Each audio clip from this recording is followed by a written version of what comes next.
Pour la population de la côte et celle de l'île de Vancouver, le détroit de Georgia est un lieu de villégiature qui a de quoi rendre jaloux les habitants de n'importe quelle grande ville nord-américaine.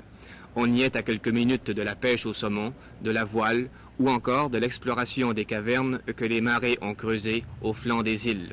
Mais le détroit est en voie de devenir le dépotoir le plus accessible aux villes et à l'industrie.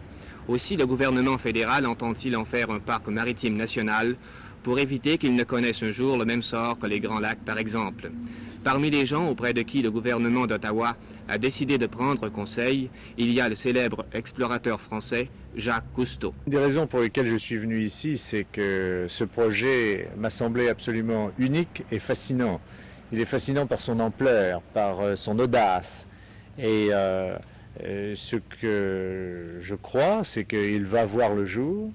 Et s'il voit le jour, je pense que c'est vraiment un exemple que le Canada va donner au monde entier. Parce que il y avait vraiment, j'étais à certains moments assez découragé et sceptique de savoir si le monde se rendrait compte assez tôt du danger qu'il court avec la pollution des mers, danger pour l'espèce humaine et non pas seulement pour les poissons. Et le fait que le Canada réagisse avec une telle vigueur va probablement entraîner des imitations dans d'autres pays. Je crois que ça, c'est un grand espoir. Le plus difficile pour Ottawa, ce ne sera pas de convaincre la population d'ici que ce bras de mer vaut d'être protégé, mais plutôt de faire accepter par Victoria, les municipalités et les industries qu'il faut y mettre le prix. Ici James Bombert, à Vancouver.